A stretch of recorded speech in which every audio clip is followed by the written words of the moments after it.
Hello everyone, welcome to the AOS-CX 10.12 update series.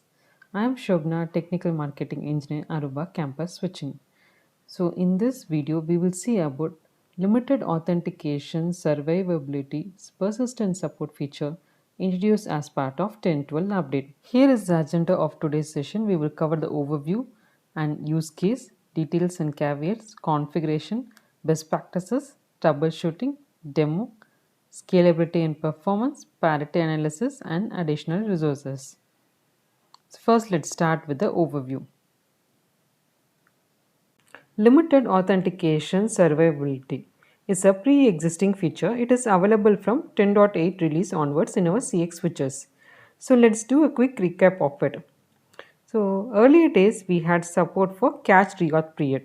So that is the duration in which the client will remain authenticated in case of radius failure during reauth. So it was for already authenticated clients. Later on, to support both the fresh client and already authenticated pre-existing clients, we had critical role feature. So it is kind of special rule applied during radius failure. So this limited authentication survivability feature brought in best of both these solutions like cache reauth period and critical role. Let's see how it does. So how that feature could able to achieve is it retains both the existing active clients or the clients onboarding across the port flaps on the same authorized role during the radius server connection failure. Since the MAC address of their clients and then the applied roles are cached in the system during client logoff or during reauthentication, we call this role as a cached critical role. So when the radius server is unavailable, the cached critical role is applied as a special role to the client. And this feature was using non-persistent storage for storing the cache critical role details. So once a switch reboots, the cache details will be cleared, and this downside will be solved in the 10.11,000 release. That is the feature we are talking about is the enhancement persistent storage feature.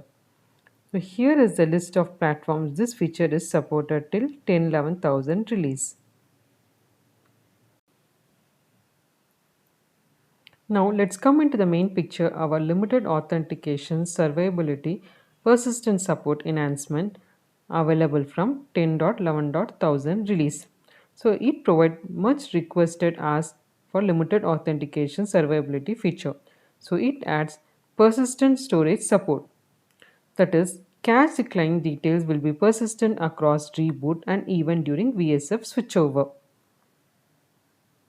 Apart from that, we have new platform support added as part of the release update. We have 6000 and 6100 platforms supported from the 10.11,000 release, and then new 8100 platform support added in 10.12 release onwards.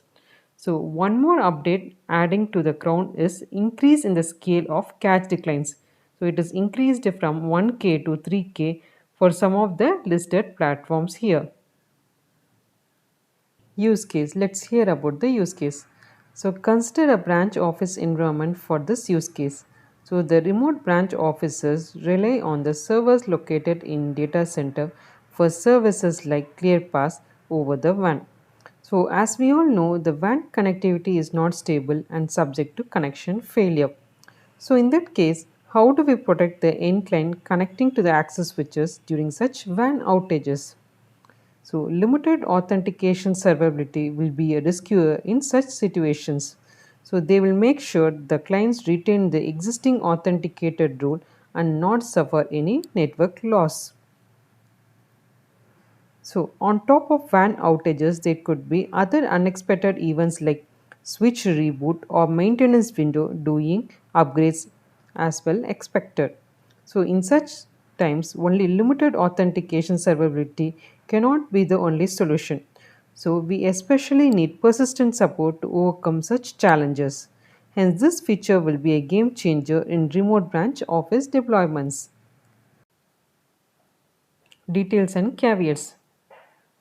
Let's see the details and caveats of this feature. First is the persistent storage is the optional enhancement.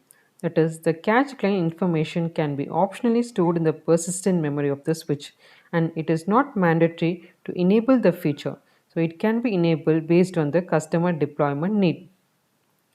Next is we can set the duration of how often we wish to write to the persistent storage. Another point to be noted is we have to write the cache client information in a one shot. So incremental writes or differential writes is not supported. And we will write freshly to the cache client information only if there is a difference from the last write. The other major point to be noted is the maximum size of the cache client information content that can be returned to the flash is only 3 MB. So if it exceeds more than that, then no cache client information will be returned to the flash until the size comes back to 3 MB. Next is how do we write to the flash? So we write the all the cache declined information as a single compressed file to the flash. Next is configuration. So let's see the configuration via CLI first. How we can enable the persistent storage option for the limited authentication servability. So this option is available globally. So it is under the existing cached critical role context. So inside the cached critical role context, so we have a new sub option called persistent storage. So this will help us to enable the persistent storage for the limited authentication servability. Let's see what are the sub options available for this persistent storage option. So if you could see here, for the persistent storage, there is another subcontext introduced. In that context, there are enable and then write interval CLI sub options. Let's see one by one. So the enable option is used for enabling the persistent storage feature. It is disabled by default. So once we enable this feature, there will be a warning message thrown, and it states that like when we enable this persistent storage feature, it will reduce the lifetime of the flash because the data is returned to the flash. So it will ask whether do you want to continue. We have to give Y for the continuation. Next is the write interval. So this write interval determines how often we wanted to write the cache decline information in the flash. So we have this write interval option with the following time period. It starts from 900 seconds up to 86400 seconds, and default it is 3600 seconds. So based on the customer use case, we can configure the persistent storage write interval. So these are the new sub options introduced for the persistent storage. Let's see the configuration via REST. So as this is a global configuration, we have to use the system context for this configuration. So here is a sample of how we have to configure this persistent storage option along with other limited authentication servability options. Like you have to go to the port access, cache critical role context, and we have to enable the other cache critical role related configurations. And apart from that, if you wanted to enable persistent storage, we have to make sure it is set as true for this persistent storage enable object, and for the write interval persistent storage write interval object has to be configured with the required write interval. So next is the show command. So first is to view the what is the limited authentication servability configurations enabled in the switch. For that purpose, we have to use show port access cache critical role info. So this configuration will show the cache critical role information as well as the persistent storage information that is configured in the switch. We can also see when was the last write to persistent storage happen as well in this show command. So next is to view the list of cache declines. For that we have this existing command show port access cache declines. So it will display the client details, the client MAC address, and the role in which it was cached and how long the clients are cached. So next is REST get. So how we can get the current configuration of the limited authentication servability. Since it is a global option, we have to use the global system context get. So once we do it, we will see lot of other system level configurations. So we need to grep for this show port access cached critical role context. Here it will display the cache critical role configurations, and then the persistent storage configuration, whether it is enabled, and then what is the write interval. This is a snippet of the get method for the system context. Best practices. Let's see the best practices to be followed for the feature one by one. First is the persistent storage feature must be enabled prior to the client onboarding, because once the client has been onboarded, later on when we try to enable this feature, the feature will not be effective. So next is, it is recommended to disable this feature on ports where captive portal clients or Maxer clients are connected, because this feature is not supported for those kind of clients. So next is, there can be questions on what is the recommended configuration for the catch interval timer and then the persistent storage write interval. So we would recommend to configure the catch interval timer as 96 hours and the persistent storage write interval as every 1 hour. This can also be changed based on the organization's security requirements. Next is, there can be some clients which are not required to be cached. For such client connected interfaces, we would recommend to disable the feature, so this feature will not be enabled on those interfaces. Next is, we could expect around 2 to 3 minutes delay in placing the clients in cache critical role after a reboot, because once a switch is rebooted, the radius of reachability will be initially unknown, because the routes has to be learned and then the switch has to try sending the radius request, and then only it will be able to identify whether the radius server is really down or not. So for that purpose, we can expect around 2 to 3 minutes delay in placing the clients in cache critical role.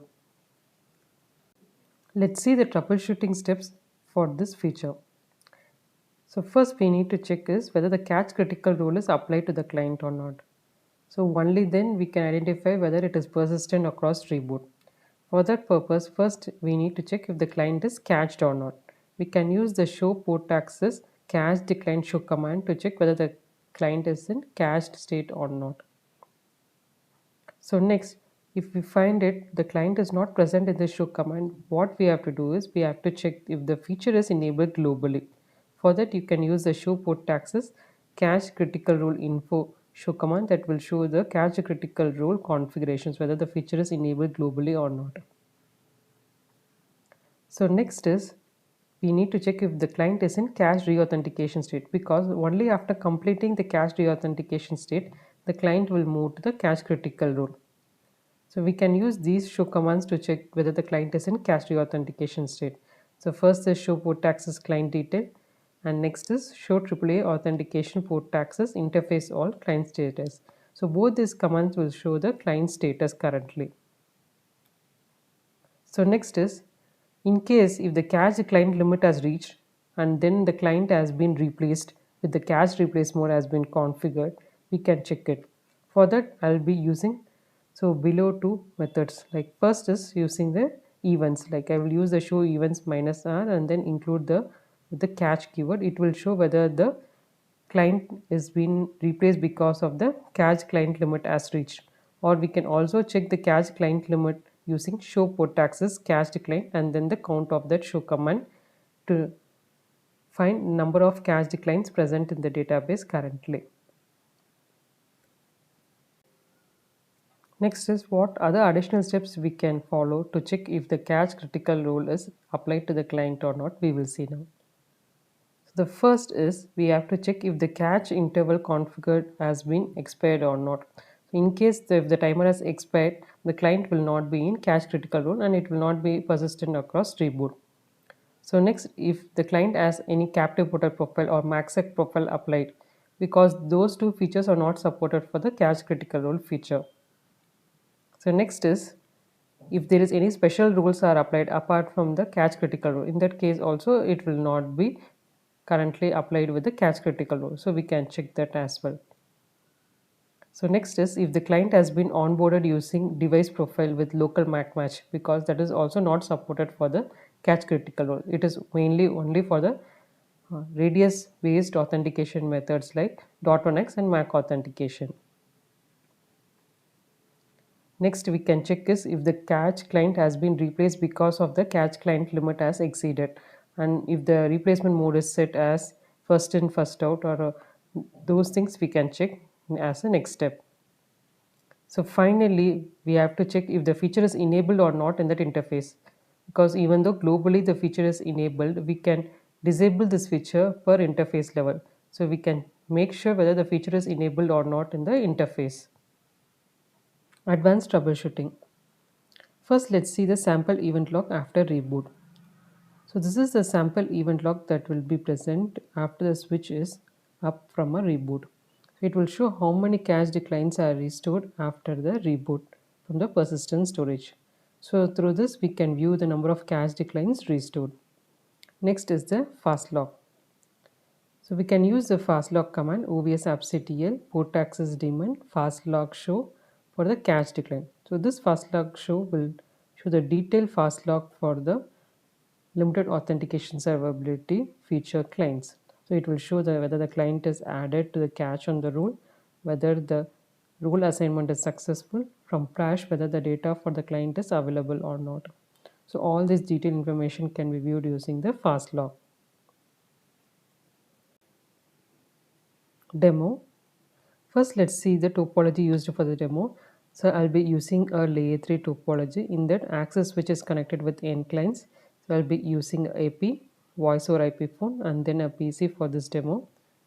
Let's see the minimum configuration required.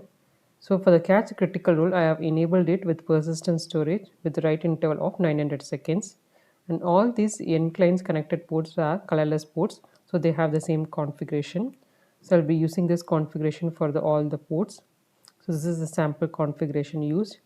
Additionally, I am using client device fingerprinting so that the clients can be correctly identified based on their characteristics. So next is the rule assignment. So for the AP, I'll be using a LUR called AP with the LUR characteristics of AP. Next for the phone, similarly, I am using LUR with the LUR characteristics of the phone. Next for the PC, I am using a radius rule with radius attributes. So here I am using two attributes. One is client inactivity timeout and other one is a policy for this PC. So let's jump into the demo. So here is the switch console. First let us check the show version. So it is in 10.12 version.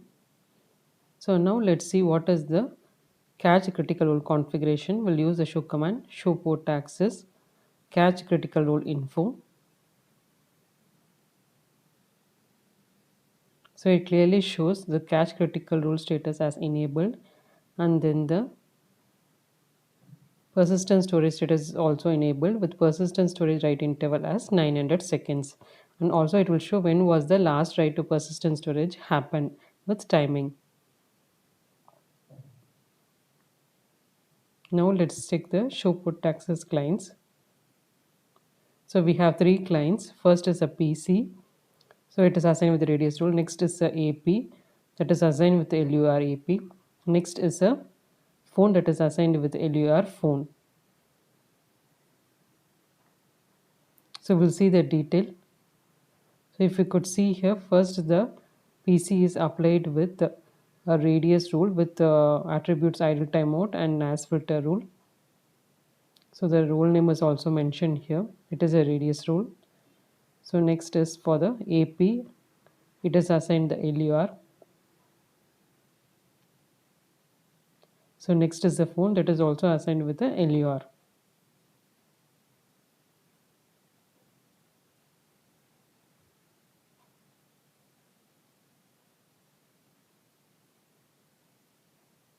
So now let's see whether the clients are cached. Currently the clients are not yet cached because the radius server is available. So now what I will do is I'll make the radius server unreachable. I will try to stop the radius service in the radius server. Now the radius service is stopped. So we'll try to toggle the client connected ports now.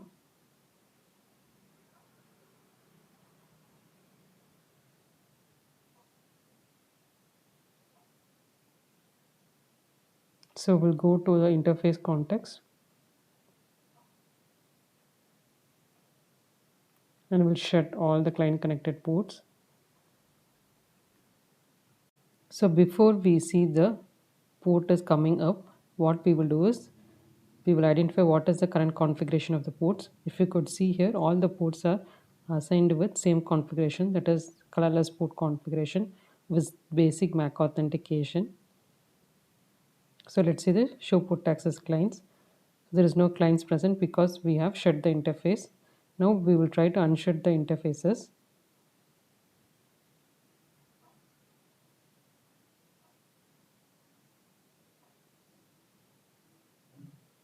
So now we will see what is the client status, show port access clients. So the clients are currently in progress state. The flag will show as P when it is in progress state. So the clients will be placed in the catch critical role only after the radius server timeout. So now the clients are placed in the catch critical role.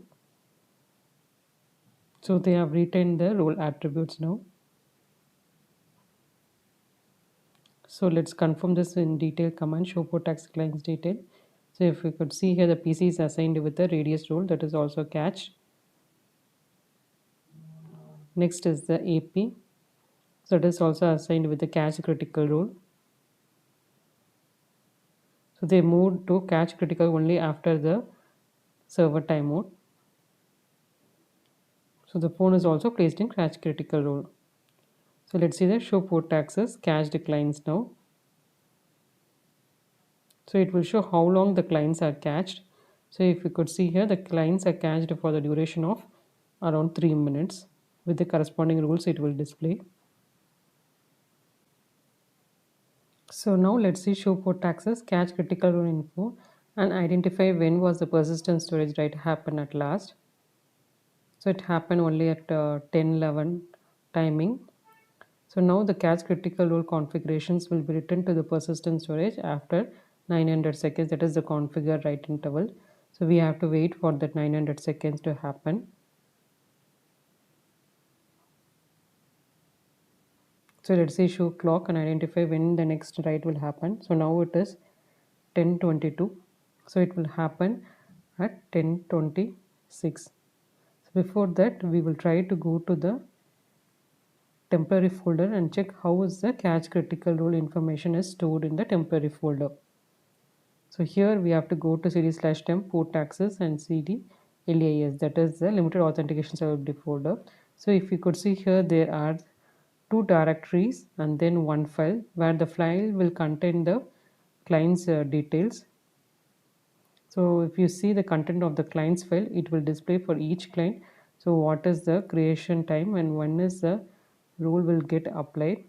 So all the role details will get displayed here. This is just an index file of information.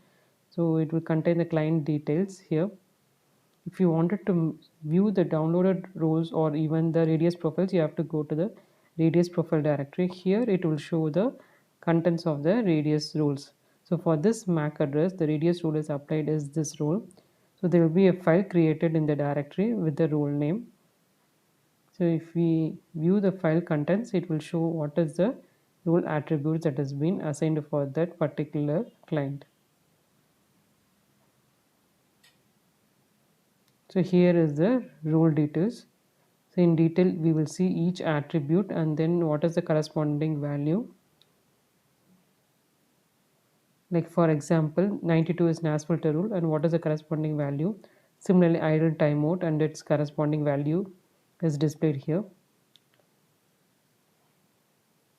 So next is we will go and see how is the persistent storage is written to the flash.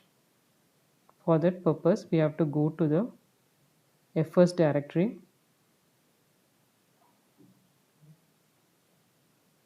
So the file is present in the cd/fs security and there is a port access directory. That's where the compressed file will be placed. So there is another directory inside it, that is cd LAS limited authentication servability. So here is the compressed file. So if you could see here, the file was last written at 10:11. So the next write for the file will happen after 15 minutes only if there is any change to the catch critical role info. If there is no change, there won't be any write happening for this file. So what we will do is we will check when was the write written last. It was 10:11. Now if you Again, view the show port access cache critical role info. It clearly shows the write is written as 10.26, like after 15 minutes. It is 900 seconds. So what we will do is now we will try to reboot the switch. So and check whether the cache critical role are retained for the clients or not. So now the switch will reboot. We'll wait for the switch to reboot and come up.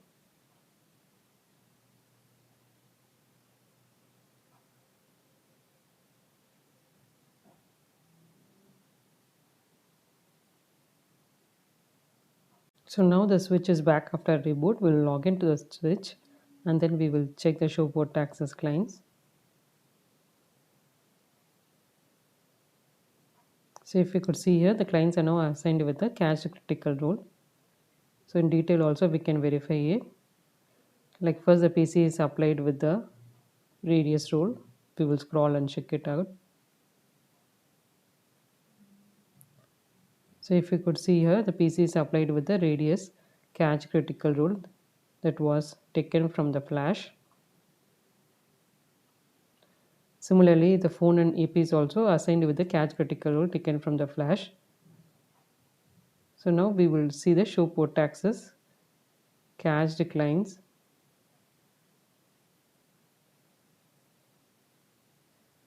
So this show command will show the cache duration entirely for the clients. It's not like it will be restarted after reboot. The time when the client has been cached, the duration will be retained. So the clients are retained for more than 31 minutes here. So now let's see the cache critical role clients again. So now what I will do is I will try to restart the radius service. So the clients will now get authenticated because the radius service is restarted. And then I will try to manually re-authenticate the clients. So now I have re-authenticated the clients. Let's see the client status. So the clients are now assigned with the radius rules. So if we could see here, now they are assigned with their rules based on the radius response they have received from the radius server. So the clients are no longer part of the cache critical rule. So they are assigned only with the radius rules.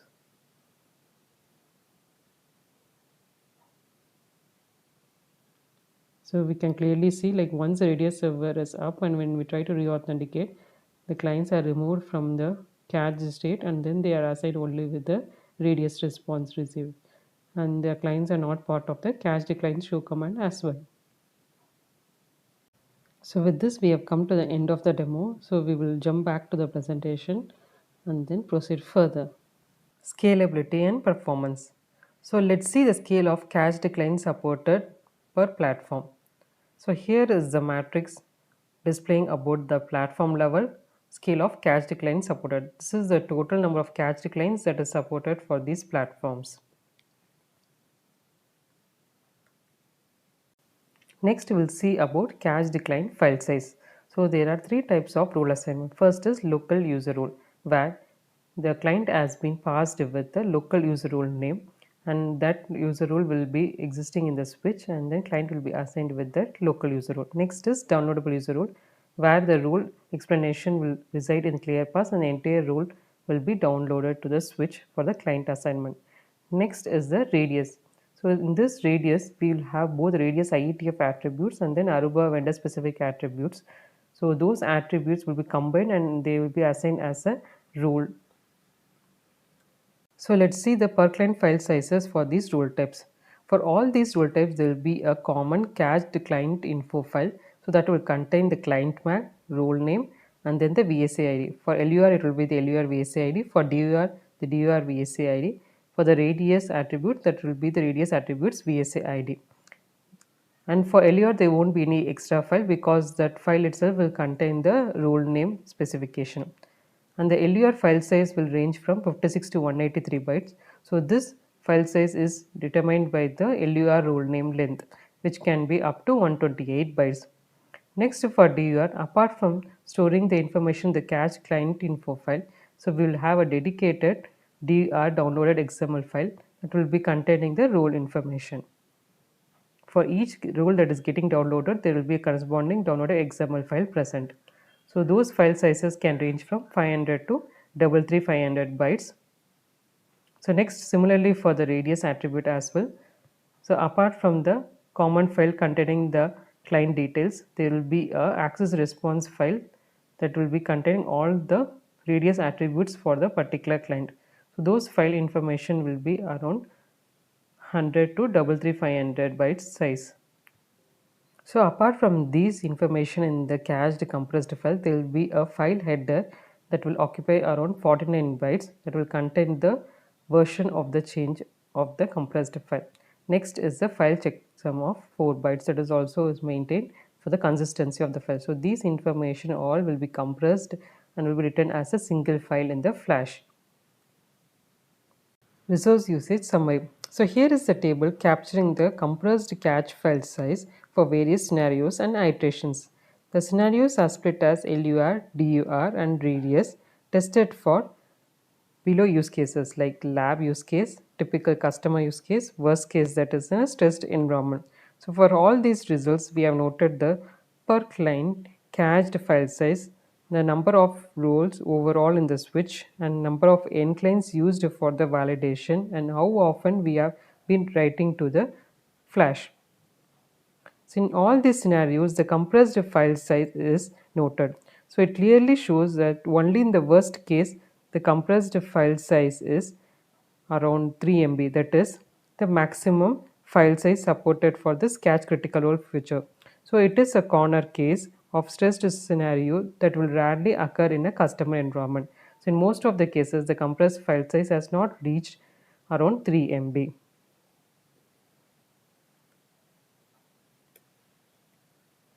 Parity analysis.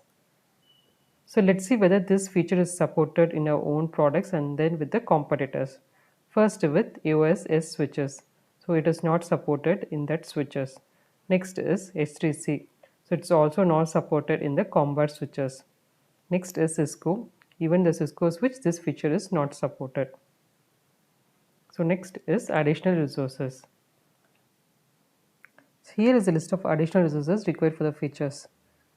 So the link to the legacy limited authentication servability feature. So here you can visit this following URL for more details about the legacy limited authentication servability feature configurations and demo. And next is the security guide. So this security guide will also contain information about the legacy limited authentication servability feature configurations. So thank you everyone for watching this video. If you have any further queries, do reach out to us in our AREDS community. See you all. Bye.